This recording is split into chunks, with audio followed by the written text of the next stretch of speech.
Bismillahirrahmanirrahim. Assalamualaikum warahmatullahi wabarakatuh. Perkenalkan, nama saya Rahyus Karing Tias, NIM 63040190138. Di sini saya akan mempresentasikan tentang laporan studi kelayakan bisnis Islam yang telah saya buat sebelumnya dengan membawakan usaha tempe tahu. Pada bab 1 ini ada pembukaan. Jadi berdasarkan dari pengamatan saya di daerah sekitar tempat tinggal saya itu terdapat banyak sekali yang mendirikan usaha tempe tahu, dan saya saat ini tinggal di Kecandran Salatiga, di mana di lingkungan ini saya bisa menemukan kurang lebih 10 pabrik tempe tahu. Dan tingkat daya beli masyarakat di sekitar juga tinggi. Rata-rata masyarakat sekitar juga berprofesi sebagai penjual makanan matang, lauk pauk, kemudian juga ada penjual gorengan, di mana bahan dasarnya itu juga dari tempe dan juga tahu. Nah, tujuan dari mendirikan usaha ini adalah untuk memenuhi kebutuhan konsumen, karena di sana saya melihat adanya peluang besar yang dapat saya manfaatkan, dan usaha tersebut juga termasuk usaha yang halal, tidak ada unsur yang riba, gharar, atau apapun itu. Kemudian untuk keahlian dalam proses pembuatannya, karyawan bisa juga dengan dilatih dan langsung praktik serta melalui pengawasan yang teliti. Jika ada kesalahan kan bisa langsung diingatkan, kemudian dia bisa tahu kesalahannya di mana, dan di masa yang akan datang dia akan menghindari kesalahan yang sama. Kemudian secara konsep keuangan yang akan saya lakukan adalah dilakukan dengan jujur dan juga transparan. Jadi sebelum mempekerjakan orang lain, saya harus membuat kesepakatan terlebih dahulu. Yang mana kesepakatan itu adalah perjanjian bagaimana pembagian atau pemberian gaji. Jadi di mana si pemilik ini akan mengambil untung berapa persen dari keuntungan itu, kemudian juga untuk gajinya diberikan berapa persen dari keuntungan, dan itu melalui persetujuan bersama dan dilakukan secara transparan. Dan sebagai pemilik usaha juga harus pandai melakukan peramalan terhadap minat beli konsumen dan juga bagaimana perkembangan usaha ini di masa yang akan datang. Jika dari apa yang saya amati bahwa usaha ini akan terus berlanjut ke depannya karena minat konsumen yang tinggi pula. Namun yang akan menjadi masalah atau menjadi kendalanya di masa yang akan datang atau mungkin di waktu yang tidak dapat ditentukan itu adanya kenaikan harga pada bahan dasar pembuatan tempe, yaitu kedelai, yang mana mengalami kenaikan yang sangat tinggi. Nah, hal tersebut juga akan membuat pabrik pembuatan tempe tahu berhenti produksi. Namun, jika saya menemukan kejadian yang sama, maka saya akan tetap memproduksi tempe dan tahu ini, karena dari konsumen sendiri mereka juga membutuhkan untuk kebutuhan konsumsi yang tinggi. Dan juga bisa ditemukan akan banyaknya masyarakat yang mendirikan usaha yang mana bahan dasarnya itu dari tempe dan juga tahu. Dari saya sendiri yang pernah menjadi seorang konsumen juga, saya juga akan tetap membeli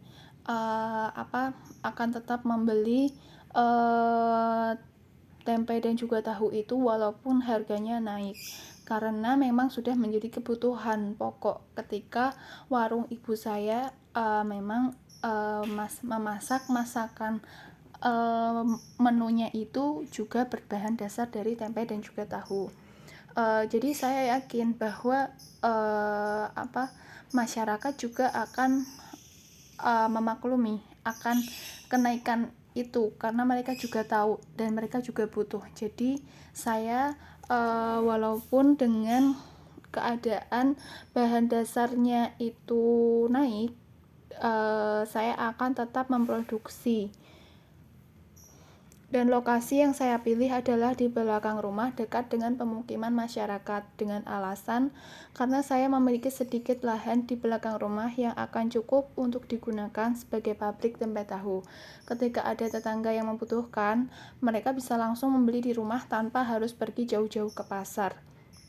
Dan yang ketiga, mudah untuk mendapatkan pelanggan karena di dekat rumah terdapat banyak warung-warung yang menjual makanan dengan bahan dasar tempe dan juga tahu. Dan untuk partner bisnis akan mencari distributor kedelai atau dengan mencari petani kedelai juga perlunya mencari distributor tempe tahu untuk dijual lagi kepada pedagang-pedagang kecil lainnya di pasaran. Untuk tujuan membuat laporan ini guna memenuhi tugas akhir semester mata kuliah studi kelayakan bisnis Islam kelas manajemen bisnis syariah 6A. Namun selain itu juga dengan tujuan sebagai wujud ikhtiar kita kepada Allah agar usaha yang akan dibuat nantinya bisa sukses dan yang terpenting adalah dirindui oleh Allah. Kemudian yang kedua, untuk belajar menganalisa dan memperkirakan resiko apa yang akan dibangun nantinya. Kemudian untuk memudahkan perencanaan dalam usaha ini seperti dana, lokasi, usaha, cara menjalankannya, dan lain sebagainya. Kemudian untuk memudahkan dalam melaksanakan usaha karena sudah direncanakan dengan baik. Dan untuk yang terakhir, memudahkan dalam pengendalian dan juga pengawasan. Untuk kunci kesuksesan adalah kunci kesuksesan dalam usaha ini untuk memberi harga murah kepada konsumen dengan kualitas yang baik, maka saya harus mencari penjual kedelai dengan harga murah, supaya setelah pengolahan saya bisa menjual produk dengan harga murah namun tetap berkualitas. Untuk dari aspek produk, halal dan lengkap, tempe tahu sudah dapat dipastikan halal untuk dikonsumsi, namun bukan hanya itu. Perlu diperhatikan lagi saat proses pembuatannya. Apakah ada bahan campuran atau alat yang digunakan untuk proses pembuatan, untuk memasak, itu apakah ada unsur haramnya. Hal tersebut harus diperhatikan terlebih dahulu. Kemudian dari segi pelayanan yang baik, walaupun ada tetangga yang membeli dalam jumlah sedikit, tapi saya tetap harus melayani dengan baik dan ramah. Tidak membedakan pelayanan kita dengan konsumen yang membeli dalam jumlah banyak. Kemudian dari aspek tempat yang strategis, tempat yang saya gunakan adalah di pemukiman warga dan juga menjualnya juga ke pasar karena di pasar adalah tempat di mana terjadinya transaksi jual beli. Lanjut di bab 2 ada analisis makroekonomi di mana di sana ada 5 aspek yaitu analisis ekonomi, analisis demografi, analisis sosial budaya, analisis hukum dan politik dan juga analisis teknologi. Untuk yang pertama ada analisis ekonomi.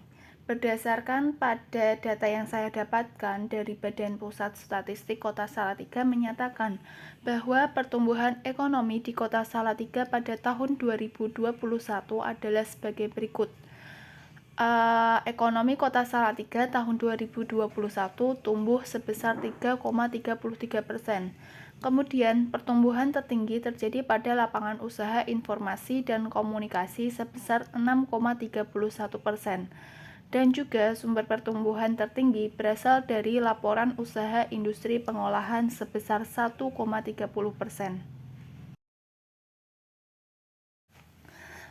Untuk bab 3 ada analisis SWOT.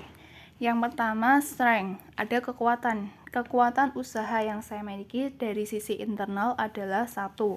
Melatih serta mengawasi karyawan dengan teliti. Yang kedua, mendapatkan harga kedelai yang murah, sehingga juga bisa sampai pada konsumen dengan harga yang murah tetapi tetap berkualitas tinggi. Kemudian yang kedua ada weakness. Namun kelemahan yang dimiliki yaitu proses merintis usaha, sulit untuk menarik konsumen untuk membeli produk yang saya produksi karena saya masih baru. Sulit untuk membangun kepercayaan baru kepada konsumen.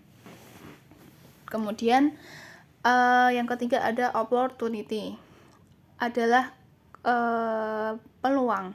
Usaha ini juga memiliki peluang usaha, yaitu dari selera masyarakat yang masih tinggi. Kalau bisa dikatakan, jika tempe tahu itu merupakan makanan favorit masyarakat Indonesia, karena jika saya lihat dari beberapa, bahkan banyak teman saya yang sudah berada di luar negeri, mereka ketika ditanya makanan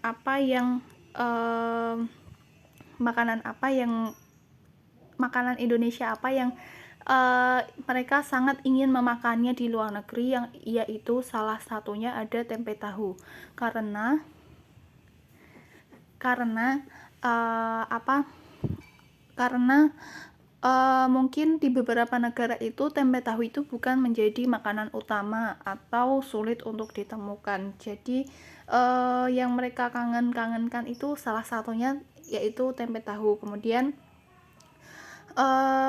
peluang dari sistem syariah, yaitu proses produk industri rumahan banyak diminati konsumen karena pengusaha rumahan itu bisa memastikan kehalalannya. Sedangkan jika kita melihat di pasar swalayan yang besar, dari kemasan-kemasan modern di swalayan itu mungkin ada beberapa makanan yang menggunakan campuran babi. Kemudian yang ketiga ada peluang untuk mudah masuk pasar, karena masyarakat juga banyak yang menyukai, maka banyak juga orang-orang yang ingin menjual produk ini. Kemudian ada tantangan yang akan saya hadapi kelak. Yang pertama dari sisi penjual online, karena sering bertumbuhnya kemajuan teknologi, apalagi setelah pandemi kita bisa melihat bahwa banyak masyarakat yang bukan hanya generasi milenial saja, bahkan semua usia banyak yang mulai menggunakan aplikasi belanja online. Nah, inilah yang dapat menjadi ancaman bagi penjual industri rumahan. Tetapi dengan kelebihan dan peluang yang saya miliki di atas, kemungkinan untuk pengaruh penjualan online itu hanya kemungkinan sedikit, karena tempe dan tahu itu juga ada masa kadaluarsanya juga, karena kan kalau tempe itu perlu penyimpanan suhu yang khusus juga. Jadi kalau misalkan dijual secara online kemudian dipaketkan, kemudian suhu udaranya itu terlalu tinggi atau terlalu rendah, juga akan merusak unsur bahan yang ada di dalamnya. Kemudian yang kedua ada persaingan diskon dan hadiah. Nah, untuk diskon dan hadiah mungkin bisa diadakan ketika harga kedelai murah. Untuk industri rumahan mungkin juga tidak ada ancaman dari diskon dan hadiah, karena kalau dilihat untuk menentukan harga tempe itu biasanya didasarkan pada market base, yang mana disamakan dengan harga di pasaran. Kemudian yang ketiga ada perubahan peraturan pemerintah. Inilah yang akan sangat mempengaruhi industri rumahan ini, karena mungkin ada kebijakan pemerintah terkait harga impor kedelai. Ini yang akan menjadi ancaman dalam menentukan harga jual produk. Kemudian di bab ini ada analisis aspek sumber daya manusia. Untuk yang pertama ada kemampuan pemilik. Saya mengetahui proses pembuatan tempe tahu itu sejak saya masih SD, karena mendapatkan tugas wawancara kepada pemilik usaha. Kemudian juga di dalam mata pelajaran tersebut juga ada dan diajarkan proses pembuatan tempe tahu itu seperti apa.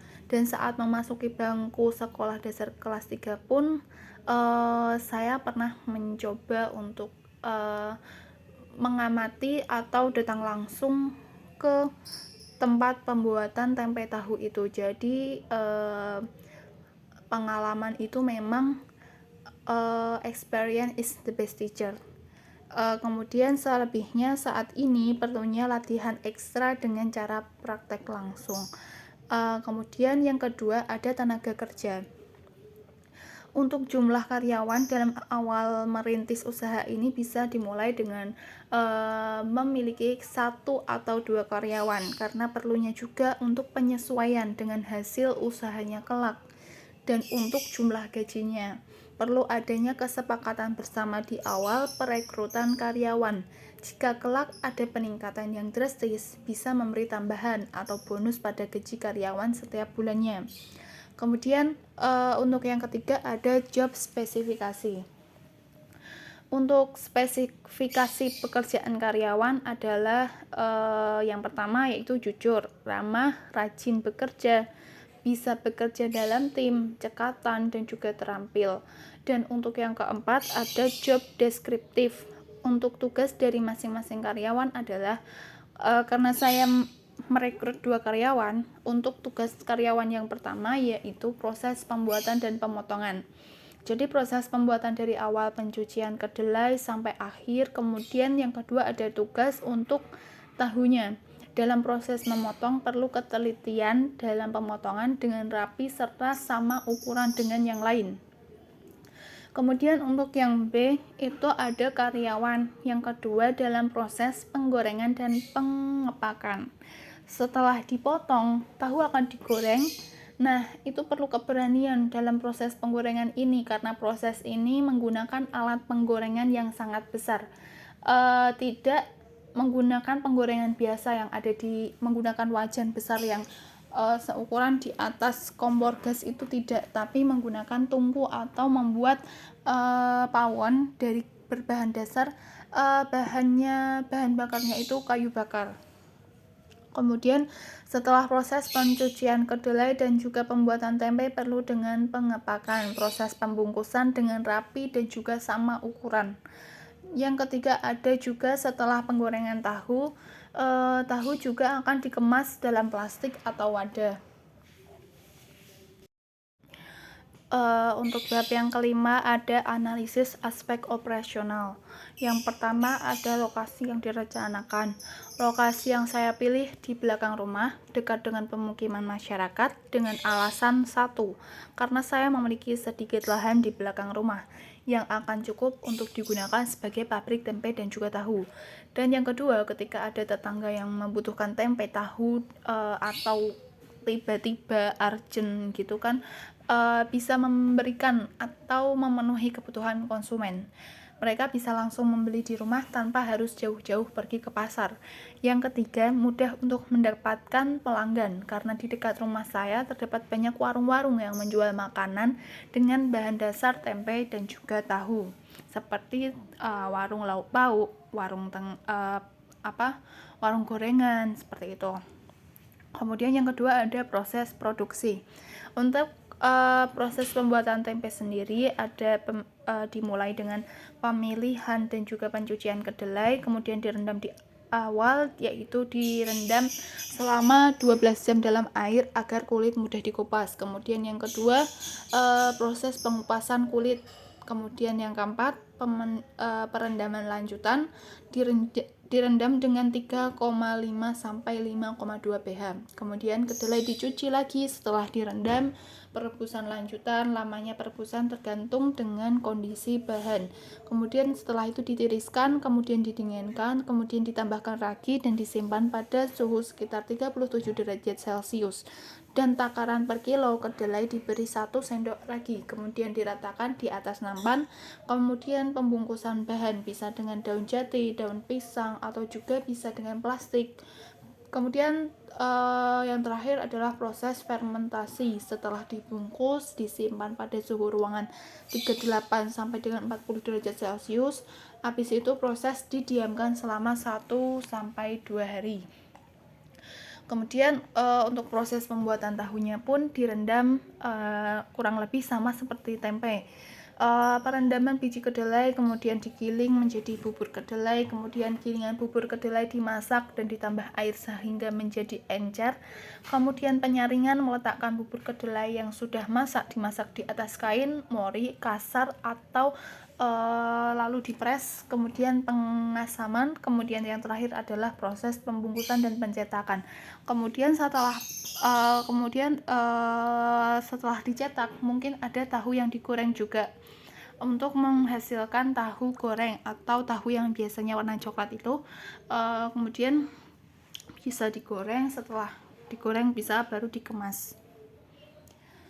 Untuk kualitas produk, terkait kualitas tergantung dengan pemilik usaha. Jika diniatkan untuk memenuhi kebutuhan konsumen dan untuk mencari ridho Allah, maka akan melakukan apapun dengan cara yang baik selama proses tersebut. Kemudian untuk penggunaan teknologi, kami tidak menggunakan teknologi yang maju seperti di pabrik-pabrik besar. Kami hanya menggunakan alat-alat sederhana dengan tenaga manusia.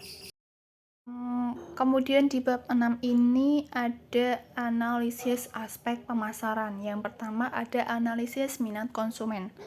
Berdasarkan dari apa yang saya amati bahwa banyak masyarakat yang mengkonsumsi tempe dan juga tahu.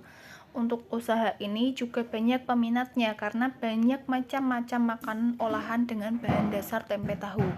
Kemudian yang kedua ada analisis mitra usaha. Di sekitar lokasi yang akan saya bangun usaha, terdapat 2 pabrik tempe tahu dalam 1 RT. Untuk tingkat persaingan bisa diperkirakan rendah karena saya pabrik baru dan mereka pasti sudah memiliki pelanggan mereka dan juga lingkungan di sekitar saya juga terdapat banyak pasar. Kemudian yang ketiga ada analisis STP. Ada segmentasi. Segmen pasar dari usaha ini adalah masyarakat terutama tetangga yang ada di dekat rumah dan pasar yang ada di dekat lingkungan rumah karena banyak pasar di daerah tersebut. Kemudian yang kedua ada targeting. Target pasar ditargetkan kepada konsumen semua usia dari anak-anak sampai dewasa terkhusus melalui para ibu rumah tangga dan juga pedagang yang menjual makanan berbahan dasar tempe dan juga tahu. Kemudian yang ketiga ada posisi pasar. Posisi pasar, keunggulan yang akan kami miliki adalah dengan pelayanan yang ramah, tidak membeda-bedakan konsumen yang membeli dengan jumlah sedikit dengan konsumen yang membeli dengan jumlah banyak. Selain itu juga dengan makanan yang menjamin mutu dan kualitasnya, serta ketika harga beli bahan baku melonjak tinggi, namun kami akan tetap memproduksinya dan berani memberi harga yang lebih murah dari mitra usaha, namun dengan takaran yang sedikit berkurang dengan kualitas yang sama. Kemudian ada analisis bauran pemasaran syariah.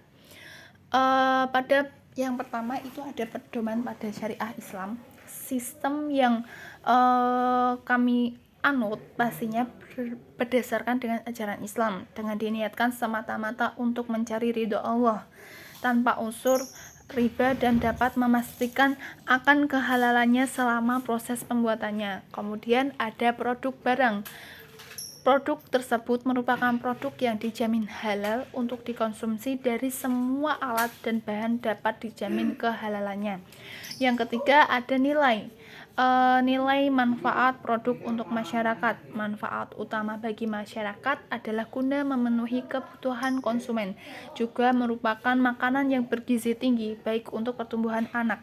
Kemudian untuk nilai harga jual berdasarkan pada market base, berdasarkan mengikuti harga di pasaran, menyesuaikan pada umumnya. Kemudian yang keempat ada promosi. Untuk pengenalan pertama dilakukan dengan pemberian promo. Jika pada umumnya tempe tahu itu tidak ada mereknya, kami memberikan merek di setiap bungkusnya. Seperti contohnya produk pada bandeng juana itu kan setiap bandengnya itu dilapisi atau kayak bandengnya itu dibungkus dilabeli dengan nama bandeng juana atau lokasinya di mana atau nomor teleponnya. Kemudian ini seperti dibuat gelang gitu di badannya bandengnya itu gitu.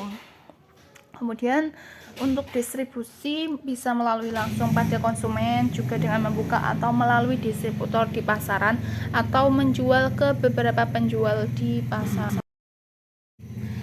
Di bab ketujuh ini ada analisis aspek keuangan, yang mana untuk yang pertama itu ada investasi awal, ada beberapa aset dengan total 13.289.000 untuk membeli kain mori kasar, rak penyimpanan, ember besar, wajan besar, pembuatan tawon penggorengan dan juga kayu bakar dan untuk penyaringan kedelai. Kurang lebihnya untuk investasi awal seperti itu.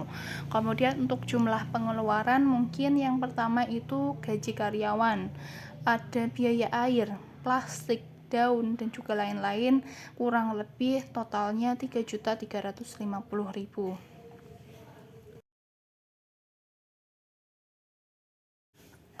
Baik, kesimpulan yang bisa diambil dari presentasi ini bahwa usaha ini bisa dicoba terlebih dahulu walaupun banyak pesaing, banyak mitra usaha, tetapi juga tidak menjamin kita akan kalah saing. Semua itu tergantung dengan sistem apa yang akan kita gunakan, bagaimana cara kita menjalankan usaha tersebut, kemudian apakah kita bisa meramalkan masa yang akan datang, dan ditambah dengan bantuan analisis SWOT dan juga bauran pemasaran, kita bisa memperkirakan apa yang akan terjadi di masa yang akan datang.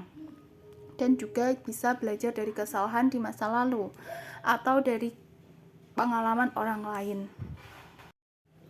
Kita tidak akan tahu sampai kita mencobanya terlebih dahulu. Ketika gagal, kita bisa mencoba lagi. Apa kira-kira yang salah? Kita bisa mengevaluasinya. Kegagalan merupakan hal yang sangat wajar dalam sebuah usaha. Gagal itu bisa bangkit lagi, usaha lagi. Mungkin jika mengalami kegagalan, bisa mencoba untuk usaha lain atau ingin mencoba memperbaiki. Itu tergantung dengan keputusan kita di akhir nanti. Mungkin cukup sekian presentasi laporan studi kelayakan bisnis Islam saya. Saya mohon maaf atas segala kekurangan karena kurangnya data yang saya dapatkan dan juga beberapa dari aspek keuangan yang belum saya temukan. Terima kasih atas perhatiannya. Wassalamualaikum warahmatullahi wabarakatuh.